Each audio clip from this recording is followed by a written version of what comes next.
Hello. If you are new to this channel, my name is Carla, and here we talk about all things spirituality, plant medicine, energy work, and tons of other things that are very interesting. And today I have a beautiful soul sister here named Jenna. Um, and she does some really interesting things, really magical things, and we will talk about that. But I've invited her here to be with us because I wanted her to share some of her techniques for just the way that she has embodied herself, like her spirit. Jenna is one of these people that, you know, when you meet, it's the way she moves her body and the way that she dances and the way that she just speaks, truly embodies her spirit. And I want to share that with, you know, with the world. So I'm so glad that you are able to be with us, Jenna. Welcome. Again, I'm going to be honest, we just did this video and it didn't do right, so we're recording it over. So that's all right. Life is good. All is well. So we're going to do this. So Jenna does, she does light language, which I don't know, you know, she will kind of explain a little bit of that.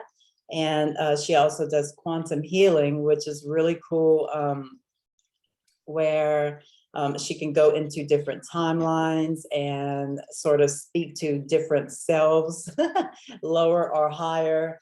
And very cool. I've actually had a session with her before and it really kind of blew my mind. I drove home an hour to drive home crying the whole time. Something was definitely released, some things. And so I want y'all to know her and to know her work so that if you need something like that, which everyone does, honestly, that you will know where to find her. So she'll tell us where to find her as well. And let's see. So yeah, the bottom line is, like, when I see Jenna, you know, I just see a full embodiment of like a goddess, like just super goddess vibe, you know, and there's no discomfort in the way she moves. Like, she doesn't care who sees or what, you know, or anything like that. And she goes with her own flow, you know, and it's really super beautiful. So, would you like to just kind of say hi, and is there anything you want to add on to what you do and that kind of thing? And then I'll ask you a few questions. No. Okay, perfect. I love you. No, you explained it very well. I am definitely still learning and growing and discovering my own gifts and the whole spectrum of the universe. This has been a very place of honor that, you know, that I have been allowed to be given this gift and share this with others, because it has been a very surprising one. This is not something that I sought, you know, in my growth and in my journey. It wasn't something, like, I never aspired to be an energy healer or worker. I mainly just kind of jumped into this path of self-discovery and plant medicine and healing. And this has been the result of that. It's been the result of surrendering to whatever the universe wants to bring me. And so that's been my greatest lesson, is that, you know, I'm very curious as to where I'm going to be in a year, because if you would ask me, you know, a year ago, would I be doing this? Would I have these things to offer? I would have laughed, because it just wasn't in my spectrum of thought. So yeah, I'm curious to see, you know, what's going to develop too. I'm learning with everyone. Awesome. Yeah, totally. Like, I relate to that too as well, because I don't, a year before now, I did know that I was going to do energy work, but I didn't exactly know how until that first ayahuasca ceremony. So, all right, let's get into this. So I want to ask you first, Have you always been able to like kind of been like this? What has your journey been like to get this embodied? What's it been like? Yeah, so definitely no, I've not always been this way. I was a very riddled with anxiety person. You know, it was my entire life was just fear of being seen, fear of expression, fear of just showing who I was. You know, in the thought of like no one's going to understand, no one's going to accept. If I do have a voice, it's not going to be accepted. And so most of my life I was hiding from myself and from others, and was a very closed off person. So no, no, I really didn't have an identity outside of being a mother and a wife. Like that was my identity, and anything outside of that, I had no idea like where to begin, because I think when you have, you know, some people are very lucky to have childhoods to where they're allowed to explore who they are. It's a safe environment for them. You know, they're loved and accepted no matter what. A lot of people don't. I was one of those who just, it wasn't a very safe environment for me. So most of my younger years was spent in like survival mode, you know, just doing what I could to not piss off the people around me, or you know, not bring attention to myself, because attention was meant negative. And so you're closing off so much of yourself that as an adult, those patterns and that programming stays with you, and you don't really realize that that stayed with you, because you're out on your own, you don't have family around you, but you're still the same person that you were as a child, because you haven't addressed those root behaviors, those beginning behaviors. So it really wasn't until like mid to late 30s, I was already a mother, I'd been married for a while, that I really started looking at myself and had no idea who I was. I couldn't have told you the things that I liked or disliked, because I never asked myself that. And it really was this journey of erasing who I was, as far as like everybody else's like version of me, because that's all I was everybody else's version of me. I wasn't my own version, because I just never took the time to, you know, from 20 years old I was a mother, and so that became my identity, you know, straight from my parents home to the military, who was, you know, you're in the military now, like you're a soldier, like that's there wasn't ever time. I didn't give myself time to just like take a year and be like, all right, well, do I like chocolate ice cream? No, just simple things. I never gave it. And so having children was an easy, not escape, but it was an easy distraction to not even think about that, just to put all of me into everyone else, and being a caregiver and a homemaker. And so something clicked inside of me when I was, yeah, like mid 30s, of just, I don't know who I am. And it was a little bit of like a freak out of, you know, this is going to be the rest of my life being this person if I don't just stop and look at this and ask myself, you know, why don't I know who I am? What started that? And we were talking before, like I really did have to kind of revert into like a child mode and just ask it, you know, the 2-year-old, like, but why? And that's just the questions that I kept asking myself over and over again. Okay, but why don't you like this? But why are you like this? But why is this behavior? And it's just, that's, I guess, what we call the definition of shadow work. It's just sitting in that uncomfortable thing, and a lot of inner child work. It's like, okay, but why was this? Okay, I did this, but why, and tracing it back to the original why, and really taking the time to sit with that child that didn't, you know, feel safe, that didn't express themselves, that had closed off so much, and like letting them know it's okay now, you can do this, you can express, you can have a voice. And so it was baby steps for me, and it really was for myself, it was, you know, I had gotten a divorce and I was dating. It was such a hot mess.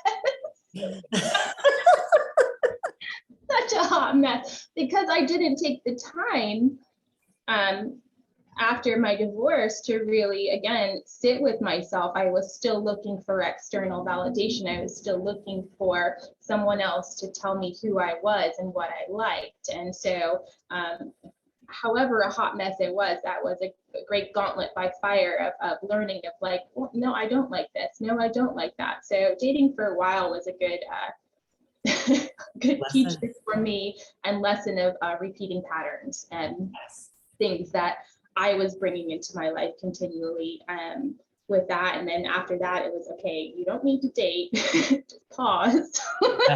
Pause and take a moment. So I took a year of me, of healing, of going through plant medicines, of doing the integration work after those medicines, of really just sitting in those uncomfortable places and crying and laughing and screaming and doing all of those like things that I had never allowed myself to do, and saying no and saying I don't want to do that, and placing boundaries. And so it was little tiny baby steps that eventually brought me to where I am now.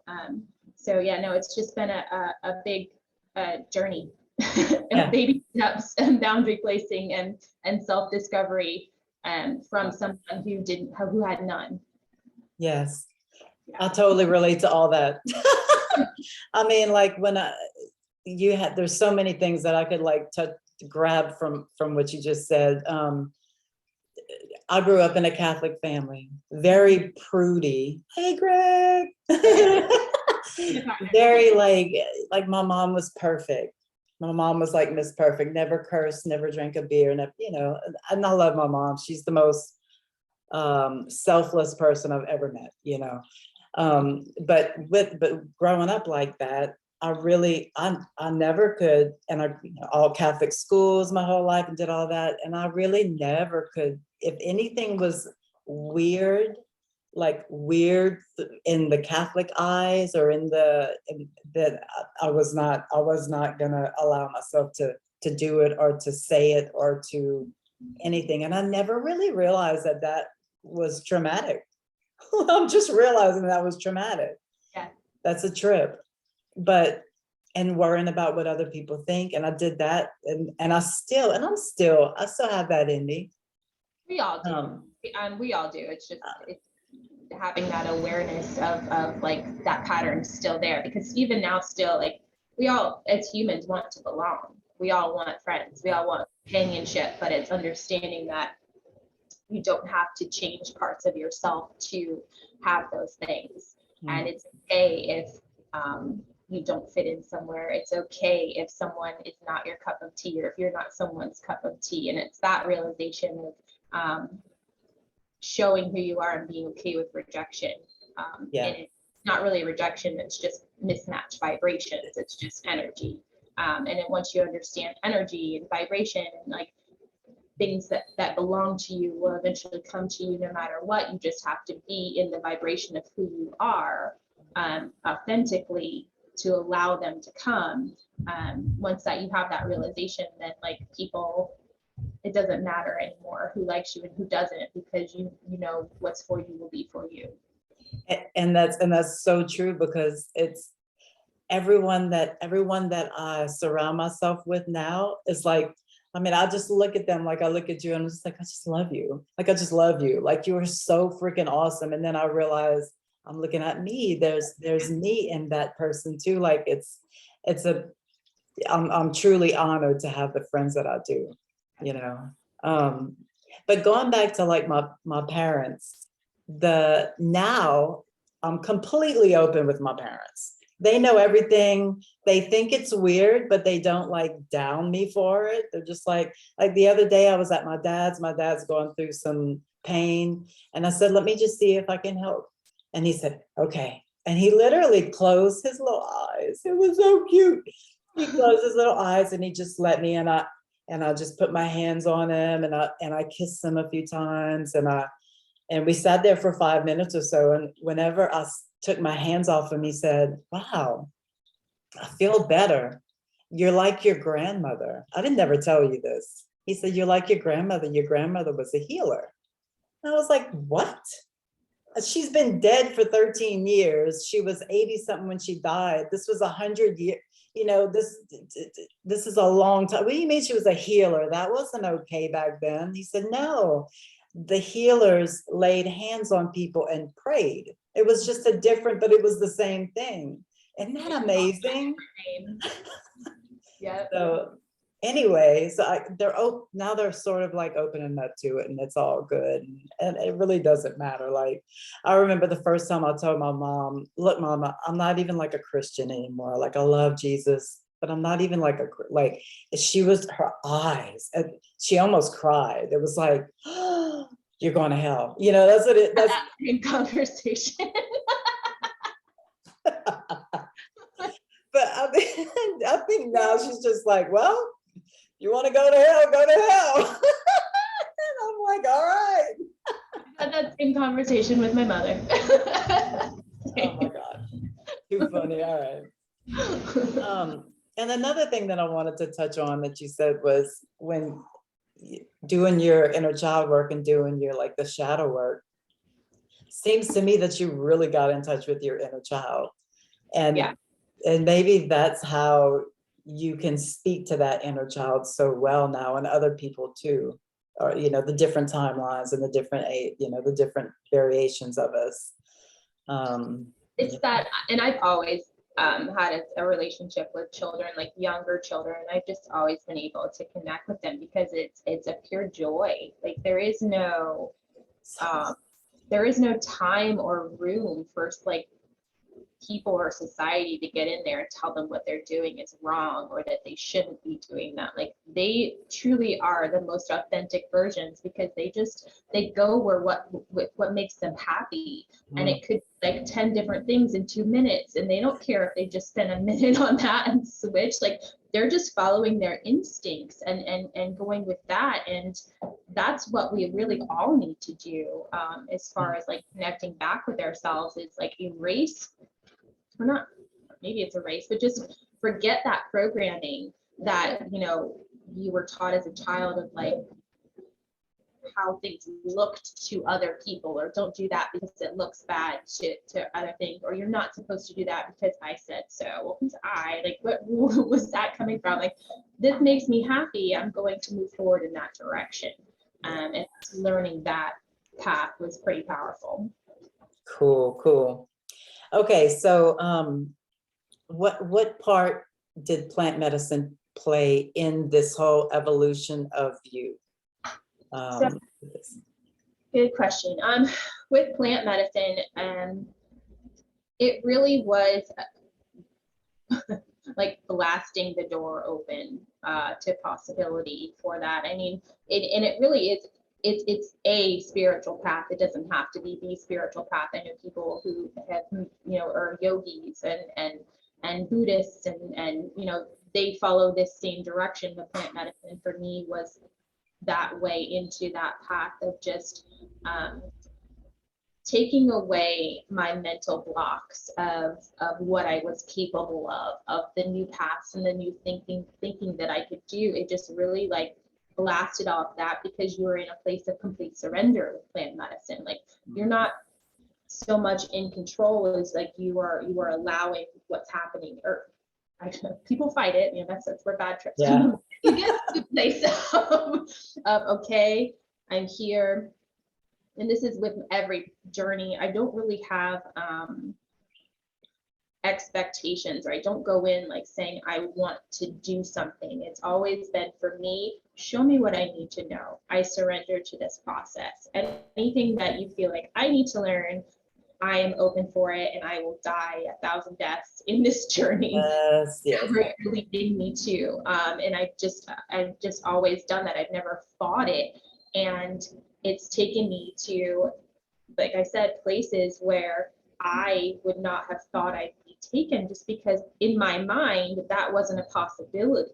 But the universe knows way better than I do what I'm capable of, because it sees past these human limitations, these programs that we put into ourselves. So plant medicine just kind of erased those limiting programs for me, blasted the door open and saying, like, I'm going to show you things and they're going to be weird, but just just go with it.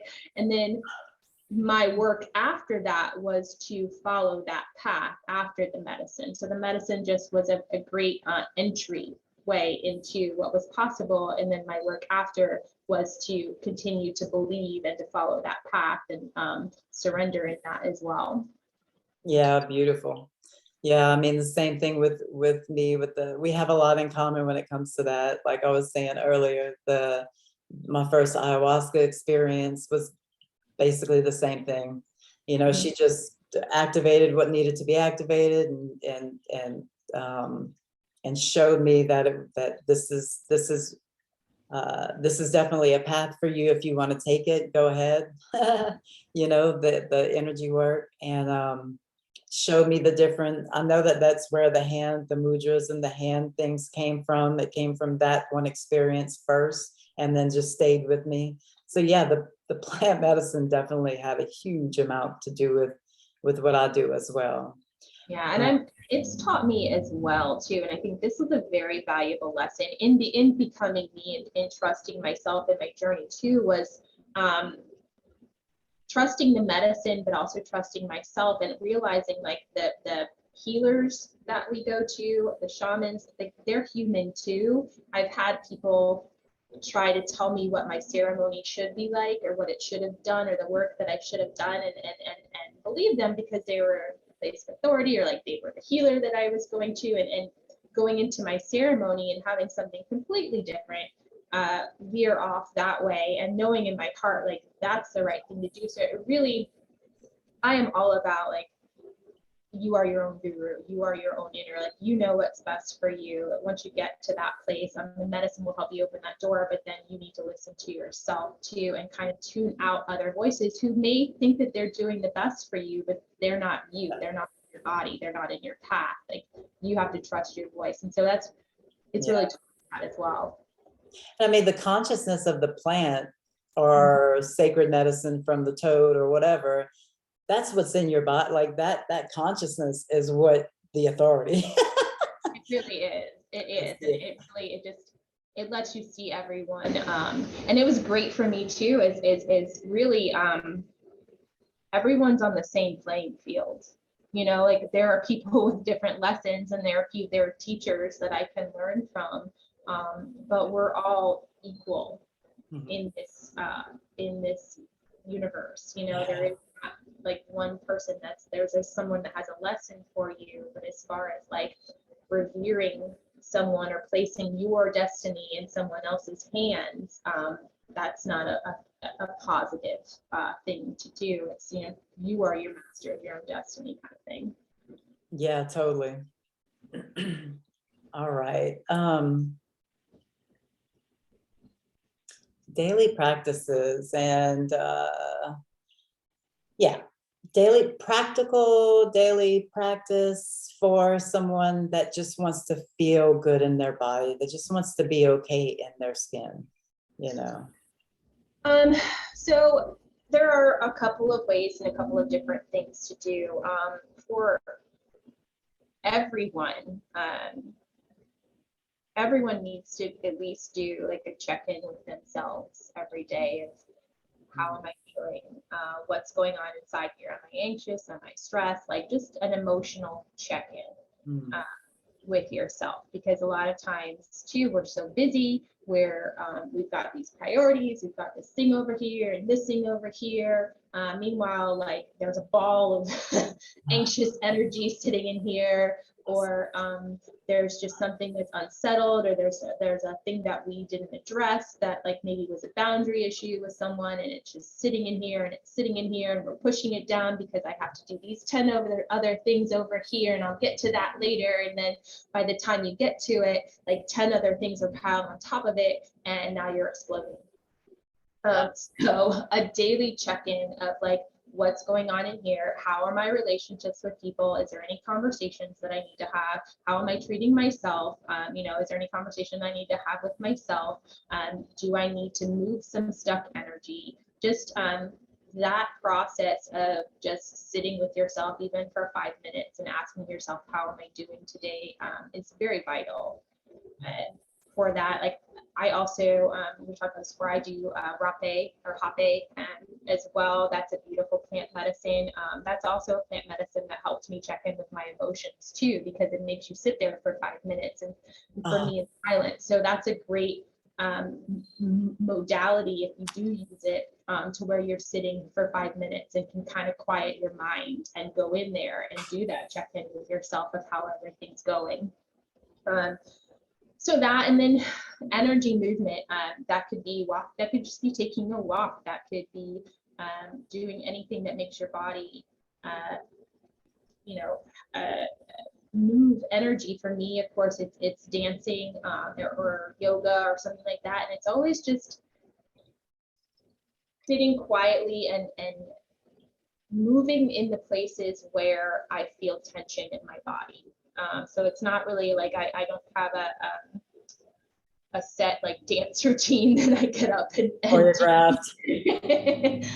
Yeah, so sometimes it's just like, sitting in goddess pose in yoga for a moment, or other times it's like jumping up and down, or like twerking, or like something really silly just to get yourself in there. But it's just conscious movement of your body. And there's a really good practice of it's called non-linear movement, and like you're sitting, then everybody should try this. Like if you sit kind of dark room, and you kind of go in a tabletop position with yoga, and you can put like a blindfold on yourself, or just close your eyes that whole time, but just start to play music, and just for 20 minutes move one part of your body, like continually move one part of your body, doesn't matter what part, like it's just continual fluid movement. And in that exercise and that movement, you'll find like you leaning into the uncomfortable places, you doing like dancing, but it's just being very quiet with your body, and listening to like, where do I need to move, and just following that and leaning into that and going with that that movement. It's a very healthy practice. I love that. I love the way you explain that. Why don't you just, I think you kind of already did a little bit, but maybe not, explain the quantum healing for everyone.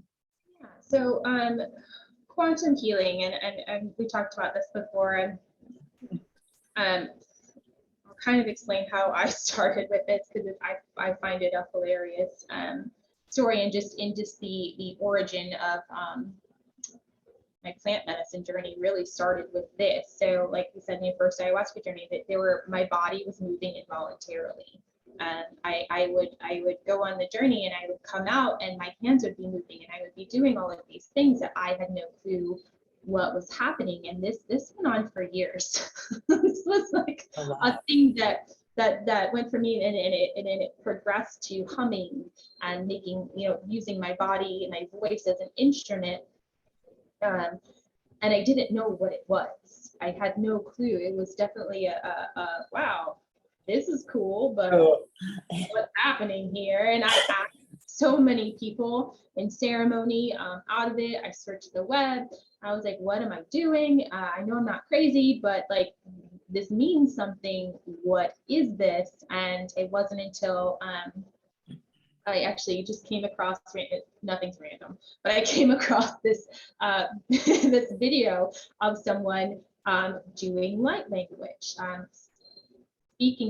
speaking the sounds that I was making, doing the exact same movements that I was doing. And I was just floored, because I'm like, oh, that's what I've been doing this whole time. I just had no name to it, because I had no point of reference. I had no one to like tell me this is what you're doing, that it was being channeled through me for years. And I was just this like surrendering to it, but like knew it was doing something, just had no name for it.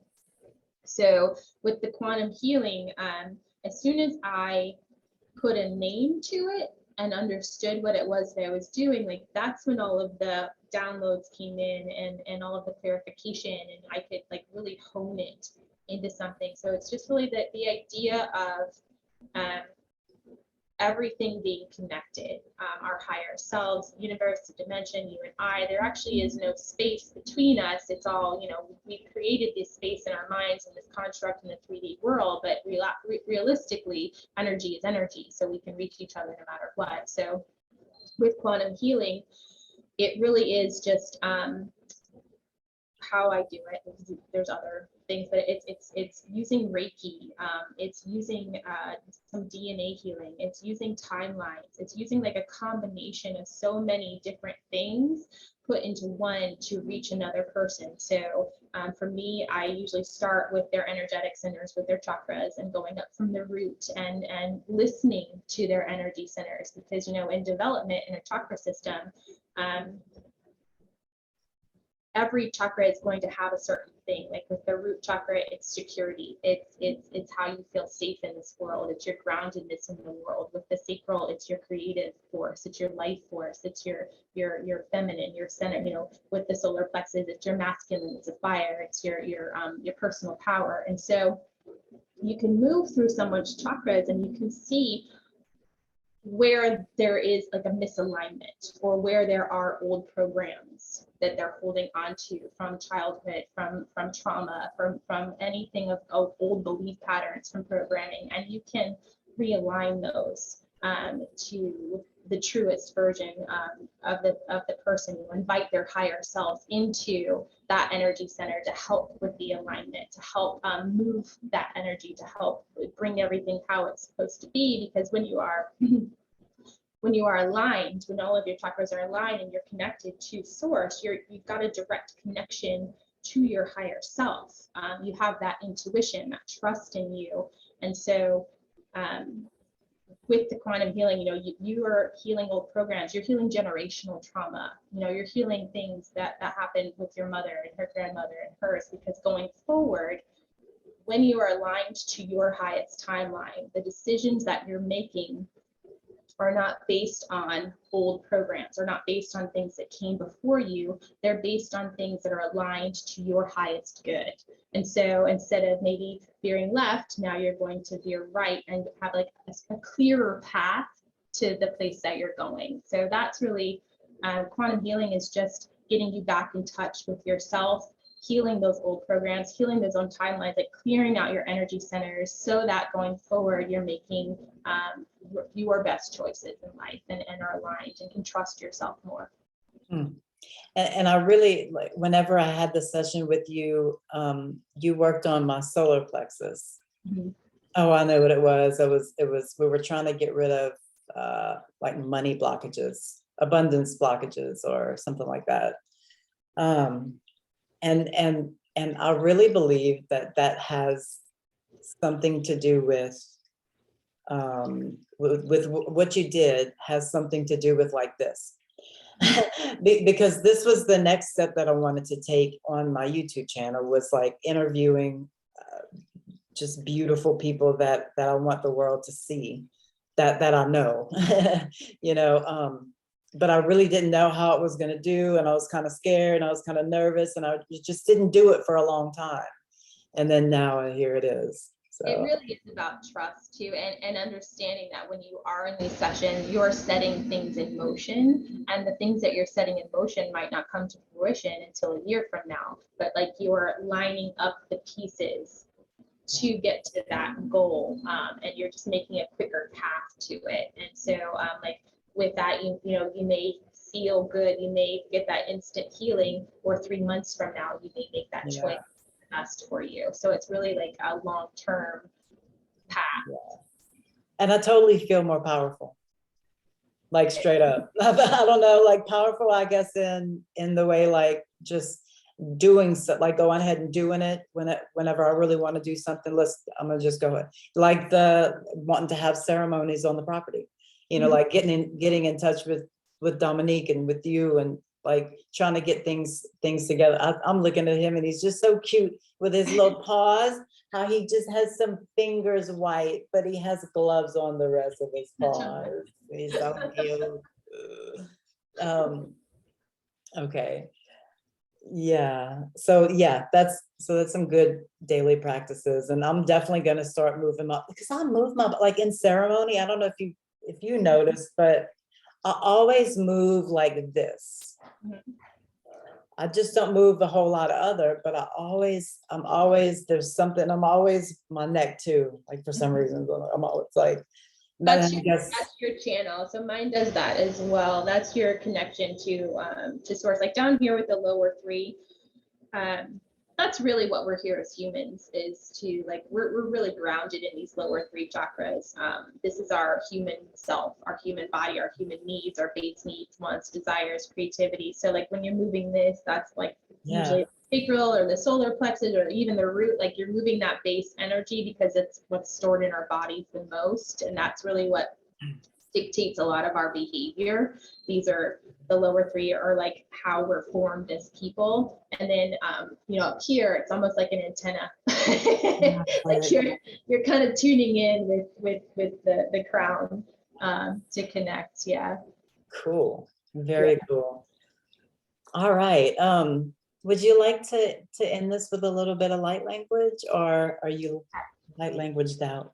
I can tune in again. And two, if anybody is like interested in the hand movements and the mudras, I mean, mine started off just very small, very just repeating just things over and over and over again and over and over and over again. And it just wouldn't like, and then it grew from that. So a good way if anybody was interested in like, because this is a form of light language. This is also like the voice is another form of light language, but the hand movements, the energy, this also is like light language. So they're kind of combined.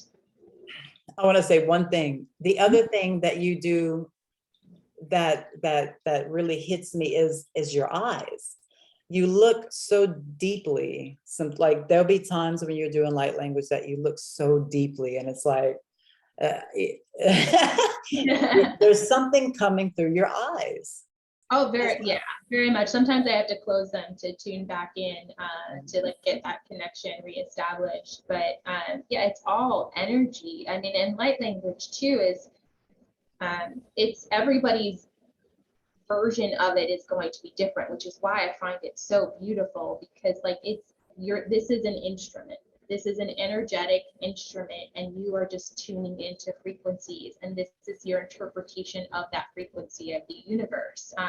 With verbal light language, you're going to be very hard pressed to find two people that speak it the same, which I think is beautiful too, because you're not going to learn mine, you're going to learn your own and express it on your own, because it really is like you're pulling in these intentions and this message from the universe, but you're interpreting it not really as a language, but as a feeling, as an emotion. And so, it's you don't really need to listen to understand, you listen to feel it. You get the goosebumps and you feel that receiving energy. And that's really all it's meant to do, is just put it in a way to where emotionally and energetically it connects with you. So I can tell you like the intent behind the language, and I can tell you what I'm saying, but it's not really like a language as far as like having to interpret it. It's just feel it. Maybe some ancient language. It could be. Probably. It probably is.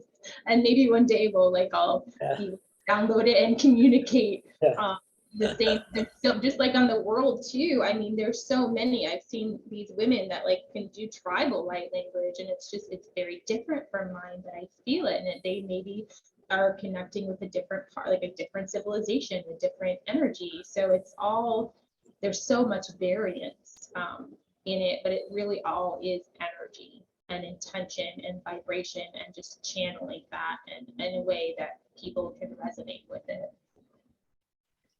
So yeah, and if anybody wanted to start like with the mudras, a good practice is to, you want to be in a quiet place because you are going to be connecting to your body, but do like a visualization number one of having all of your energetic centers open. So you can go from your root and it's just, close your eyes and just picture them all lighting up, your root chakra, your solar plexus, or your sacral, your solar plexus, your heart, your throat, your third eye, your crown, just like a visualization of each one of them kind of opening up and a light beam like going up through your spine and connecting directly to source. So if you can visualize that, you're already establishing that connection to be able to receive any messages that come through. And it may come through voice, it may come through things that I would suggest if you want to learn speaking light language is do that visualization and then just start.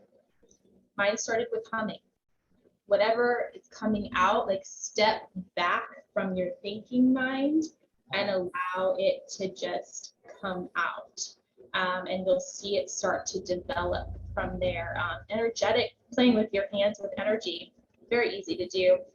You can, rub your hands together and just pull them apart and you can feel that energy. And from there, just play with it, play with the energy, play with the movements, play with what you feel, move them together, move them apart, move them together. And once you start to get very sensitive to this, like the energetics and the more you do it, the easier it is to connect to it as well. So that's a good place to start with that. And like I said, everybody's version is going to be different. So I can't tell you how to do it just because yours is not going to be like mine. Yeah, mine's totally different. My eyes are closed, and when I open my eyes, it's just not the same. That's weird. It's beautiful. It's beautiful because everybody's got their own, and that's really the part too of not shrinking yourself, of understanding. Like, so I've had. I don't want to call it jealousy, but I've had people, I want to do what you're doing. Maybe it's an envious thing, maybe it's a thing, and I want to just give them a hug and tell them, no, you don't, because yours is going to be so much cooler than mine. It's going to be your own special thing. So just understand that everybody has a voice, everybody has a specific message and a thing for them to share, and it's all pieces of a big puzzle. So, just don't quiet yourself just because it doesn't look like something that you expected. Embrace that, follow it, and go with it too, because you're important. Don't shrink yourself. I love that. All right. So,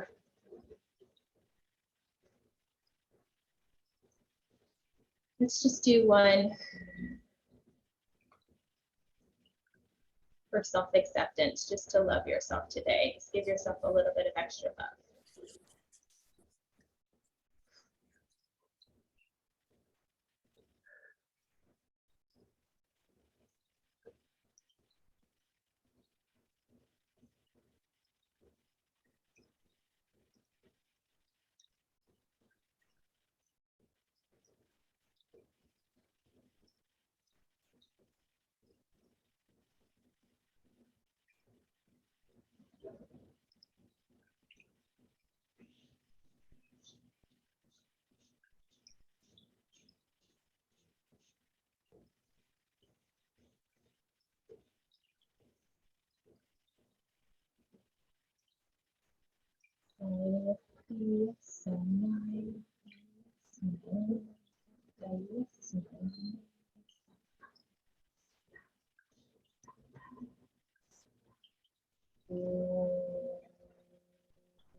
Thank you. Thank you.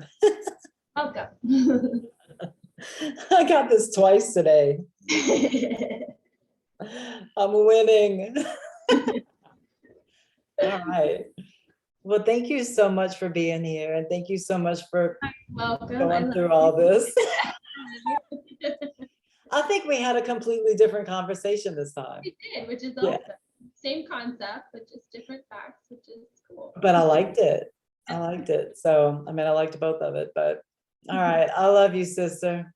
I love you too. And we shall start women's circles as well as some sacred mushroom ceremony circles. The women's circles may just have some sacred mushrooms in there as well. Anyway, I can't wait to see you. I love you so much. Thank you for being here. And all that is watching, if you would like to get in touch with Jenna, Facebook. Yeah, I have a page called Sacred Knowledge, or just Jenna Jones on Facebook. You can message me too. So that's about the extent of my my That's social all media. right. Facebook Messenger is great. All right, girly. I love you, sweet sister. Have a wonderful day, and thank you again from the bottom of my heart. Bye.